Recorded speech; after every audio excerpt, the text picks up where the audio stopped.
This is our 1998 Toyota Camroad Zil by Vantech. A lot of names there, but basically what it is a Toyota Dyna truck. This one is a four-wheel drive version with a fiberglass camper mounted on the back. So a company called Vantech, they're based in Japan. This is a imported vehicle from Japan. They build the camper portion, put it on the Toyota Dyna truck, and I just want to give you an overview of the entire thing and see what you think of it. I think it's really cool. They do a great job of utilizing such a small space. This thing is like 16 feet long. It's really not very long at all. Fits in a regular sized parking spot, all that good stuff, but there's a lot of fun features inside and it's a very livable, useful space. But first, the outside. So as you can see, very small, compact, sort of like pill capsule shape on the outside. It has some cool little retro stripes on it. Like I said, it is from 1998. Sorry if that offends you. I was born in 93. I'm also retro, or vintage stripes, not retro. I got in trouble for saying that. But here you have a little compartment on the outside. Of course, your little catch for it. Nice little fiberglass compartment in here. You have a little wing nut, and behind that is your battery access. So if you go ahead and take a peek in there, you can see you have access to the battery, which is pretty handy. Otherwise, not too much going on in there. You also have your telescoping tool for your awning. So you basically hook it in there, go ahead and crank your awning out. I'll include some footage of that. Moving along here, you have your propane access. So we still have the propane tanks from Japan. So if you want to use this in the US, you do have to get some different size tanks or get the hoses adapted. Pretty easy from what I hear. Haven't done it yet. You have your door. We're not going inside just yet, but little window in there, a little outside light, which is pretty nice. Like I said, this is four-wheel drive, which is super cool. I don't imagine we'll be doing any crazy trails with it, but it's nice to have. It has all these cool stickers from Japan that we can't bear to take off because it's just reminders of the life it had before it got to us, which is super cool. Another window, like I said, built by Vantech. This is super cool. This is actually a backup camera from 1998, and there's like a little CRT display inside of there for your backup camera, which is super cool. We have our custom Zil Montana license plates here. Zil is the model. Ladder to get up top. Up top, not a whole lot to see up there. We upgraded from the one 100-watt solar panel and put two 320-watt solar panels up there, so 640 watts total. Some more Japanese stickers. And then this is kind of funny because people think that this is the only way that you can get inside of the bathroom from the videos I posted. Of course, this isn't the only way that you can get inside of the bathroom, but people thought it was so funny because there are 3 locks on the outside here. They are very secure about the bathroom situation. 2 different keys. And you have access to your cassette toilet, so you can go ahead and just remove that, dump it wherever you need to. Pretty convenient, but we'll save that for the inside. You have your hot water access back here, nothing too exciting. Your inlet for your water. This is also a proprietary thing overseas for like a quick disconnect for filling up your water tanks. Another little storage cubby down here. Ours get a little sticky. And in here, I believe this is your gray water. You can just dump it there, empty out the tank. Your diesel fill, which is not the most convenient place for it because basically when you're at the diesel station, you pay, get your pump, come all the way down here. Depending on if you have this cubby locked, you have to unlock that, put it up. The cap also locks, so if that's locked, unlock it. You don't have to, obviously, but unlock it, fill up your diesel. Ours, for some reason, only fills up like 3/4 of the way, so then I'm holding it here, trying to get it to go all the way. A little bit of a hassle, but it is cool that it's diesel. We have plans to install a diesel heater, so that will run off the diesel tank itself, which is super convenient because those things are super efficient.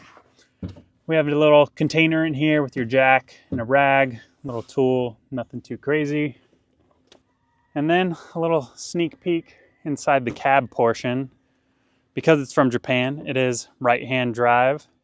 You have this cool funky pattern on the front seats, sort of like discotheque. I don't know what's exactly happening there, but I'll give you guys a little bit more of that in a second.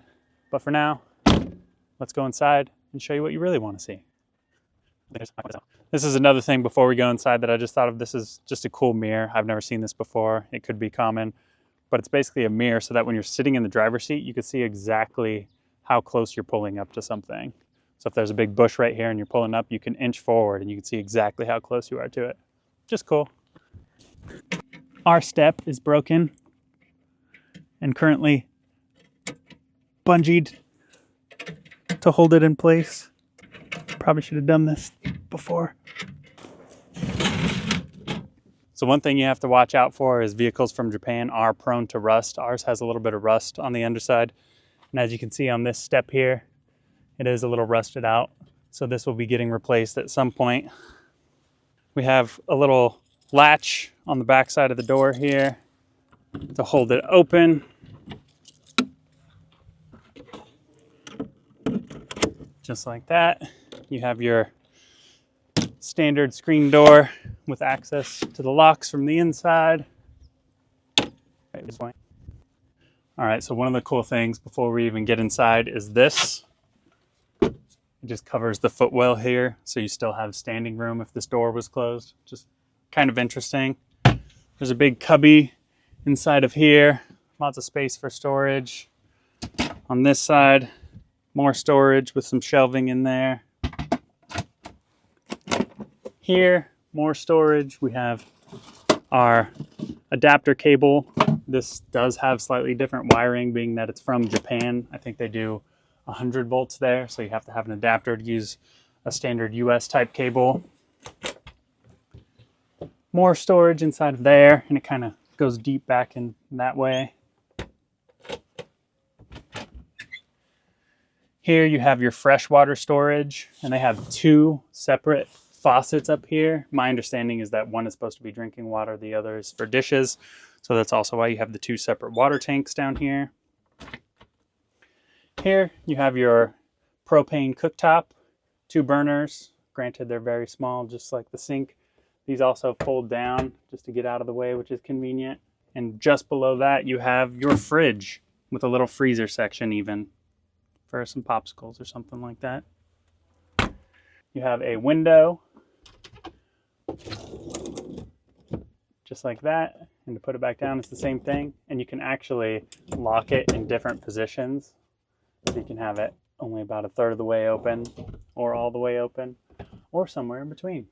You have your range hood, little vent fan, vented out the back.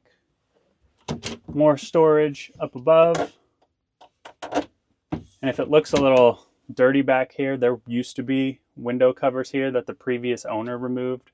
There's a few things that the previous owner did that are a little interesting, including this here, which is a little homemade cubby type thing with a flip down.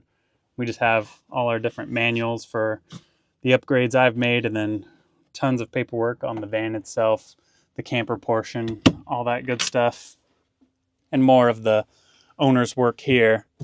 They built this cabinet to have more storage, and it's not the most sturdy thing, but it is nice. There is a decent amount of storage in here. There's also wiring. I guess there used to be speakers inside of here. This is what the cabinets looked like before, which are really nice. They have this rounded edge, but admittedly not a lot of useful storage inside of there. And if you're wondering at this point why I'm hunching down, I'm 6'3", so inside of here is probably about 6'1", so I can't quite fully stand up all the way. I know that's a deal breaker for some of you. And now let's take a look inside the bathroom, if I can get it open. Come on. There we go. All right, this is going to be slightly confusing just how we're moving around here, but this is the bathroom with that door that I showed you earlier. So you have your toilet here, which is interesting because you can poo with a view, but it is a wet bath in here. So you also have your shower head I would probably have to shower it sitting down if I actually wanted to use it. I have installed a vent fan in here. Previously, it was just a pop-up style vent. You also have same style windows popping out the side for ventilation. And after you use the bathroom, you have this cool little flip down sink, flip down faucet, little spot for your soap, and even a little medicine cabinet with locks so that nothing goes flying out while you're driving or anything. Pretty convenient. And a little light. Let's keep looking inside. We have a heater and also all of your displays for your batteries, water levels, all that good stuff. A lot of it is in Japanese, so you have to translate, which makes things interesting. And previously the owner had some blank plates for electrical here, so I just used those same holes for these. Obviously still need to patch this section and all these little guys. One big storage cabinet in here. A bit of a hot mess at the moment, but I'll be putting a distribution panel in here for your 120 and 12 volt stuff. These are your solar wires coming in. This is your ladder to get up in the bed, which is kind of interesting. And here you have a little access panel to get to your water heater and stuff like that. So this is another light that I installed. Previously there were just wires hanging down, so we needed something. And here is the main chill, eating, dining area. Again, same style windows. Pop out all the different positions. Latch. We installed these window covers so you can do blackout like that. And if you push it all the way down, it latches in a perfect world. And you can do screens if you want to just do bug screens, which is pretty convenient.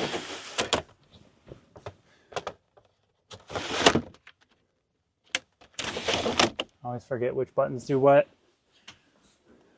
This is the little dining section. Again, same style windows over here. Also the same style covers. You have some little lights up in here. And one of the weird, interesting things is this little storage compartment in the floor. And all I found online is that this could be a little portable root cellar for like fruits and vegetables or something like that. I have no idea what I would store in there, but hey, any storage is good storage. Speaking of storage, inside this bench, there's almost no storage. Previously, it had the batteries, the AC and heating unit, and the gray water tank. I've replaced the AC temporarily, well, permanently, with an inverter charger, our solar charger, and then we'll probably end up doing a roof-mounted AC unit at some point. Also, this entire dinette section transforms into one big bed, so I'll show a clip of that right now. And in addition to the giant dinette bed, you have this section, which I can actually stand up in. I actually have a few inches of room here, so it's probably 6'5", something like that. And this upper section is also a bed. So in this small 16-foot camper, you could seat 6, 7 people, or sleep probably 4 people, 4 adults, more if there's children or dogs. But you basically pull out this section, place these cushions down, and sorry about the shoes, but climb up in here, and you have, I don't know exactly how big this is, but enough room for me to lay down comfortably. Windows, both sides. Also with the covers.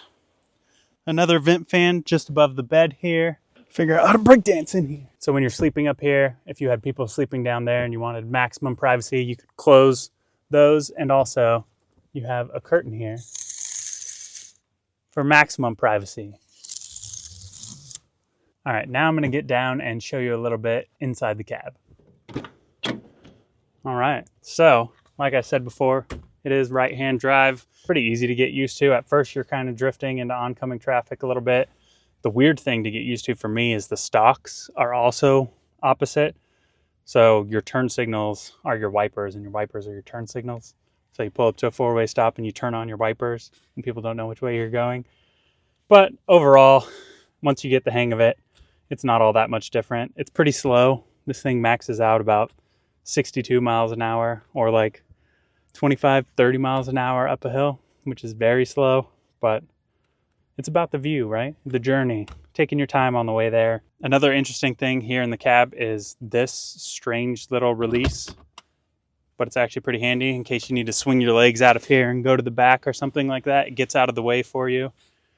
We did install a new stereo. I know that will offend some people who think it should be kept natural and exactly as it came from the factory, but the stereo from the factory only got Japanese radio stations, so it got nothing here. So we need some sort of audio. I'm sorry, but it's true.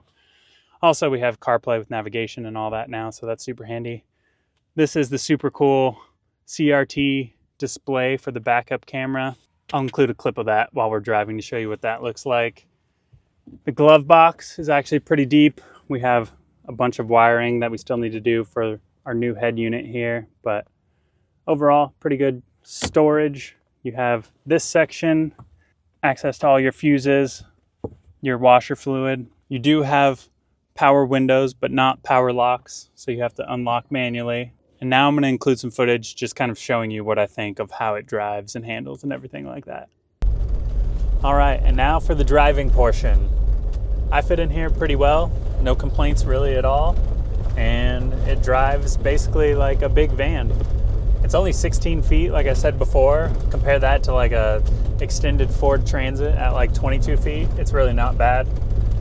Obviously, a little top heavy, got a lot of body roll, but to be expected from something that's like 9.5, 10 feet tall. Right now we're going over some decent little potholes on a dirt road. Doesn't feel too bad. And we're getting ready to turn onto an actual paved road. All right, let's see what this thing's got. Try and get a top speed for you.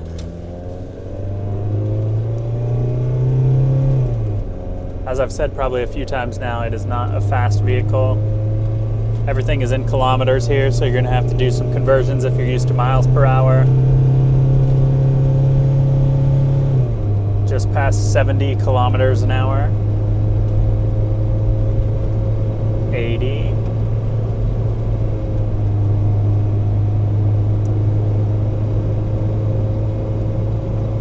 Basically everywhere I drive this around on roads like this, your pedals to the floor. Oh, someone's gonna pull out in front of us. Nope, we're good. All right, creeping towards 100 kilometers an hour. We're gonna have to slow down anyway. But basically the top speed is right around there, just about 62 miles an hour. So that was Zilly. We absolutely love it. I think it's such a good use of space and only 16 feet compared to everything we have here on the US market, just oversized giant trailers. We have a lot of cool plans with this thing, taking it out on adventures, upgrading things as we go. And if you want to see any of that, make sure you subscribe. And thanks for watching. Bye. Bye.